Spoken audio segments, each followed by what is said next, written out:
I'm really looking forward to this.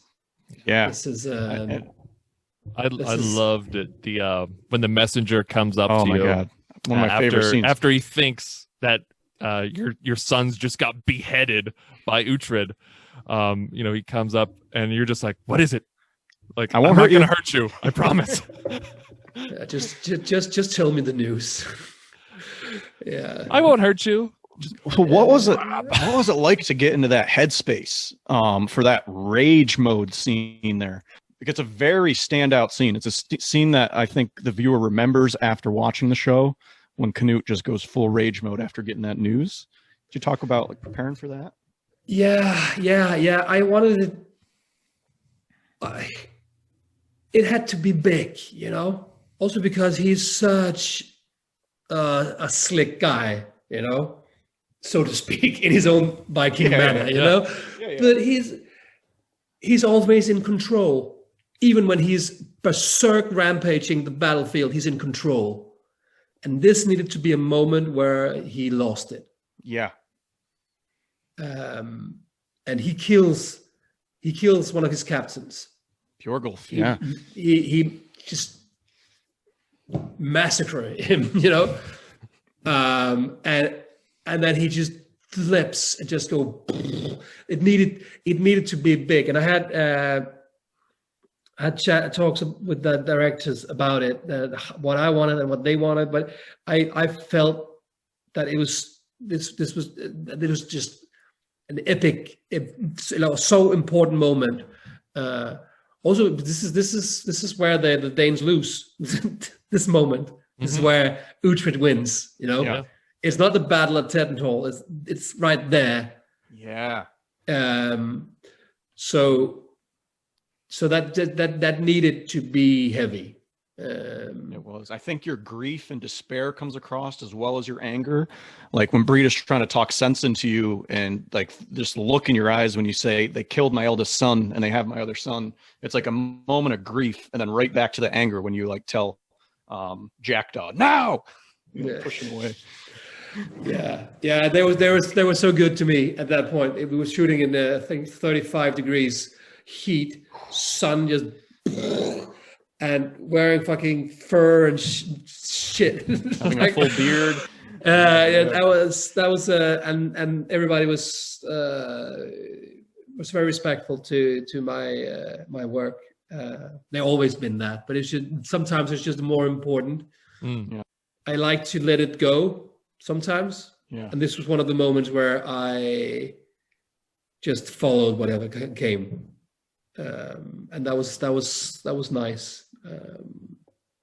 When you get a chance to just.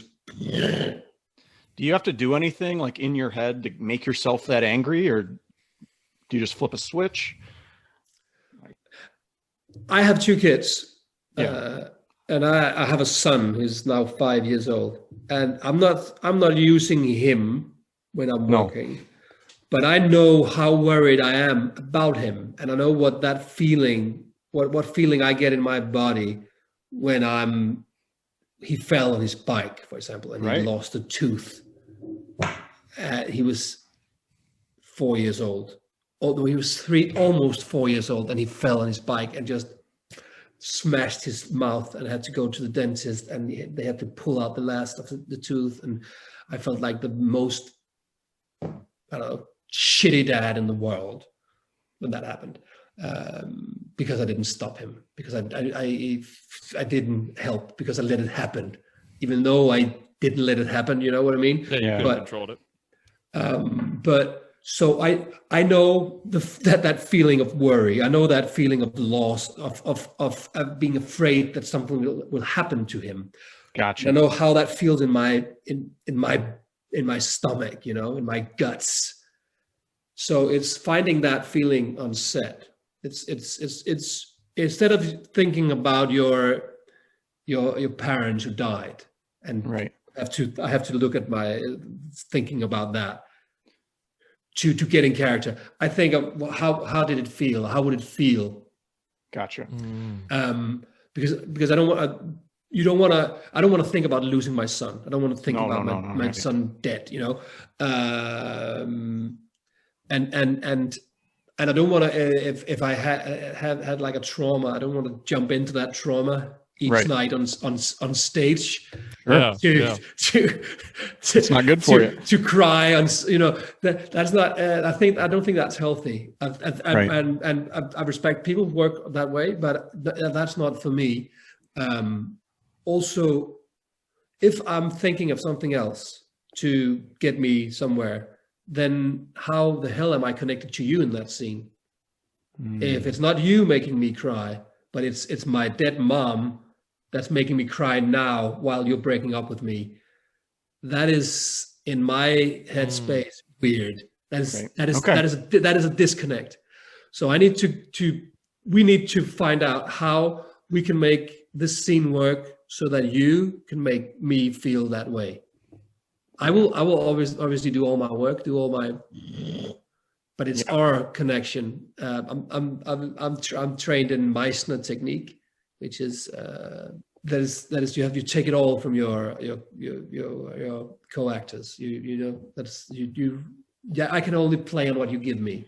Gotcha. Obviously, I have done all my research. I know all blah blah blah, but I'm taking it from you.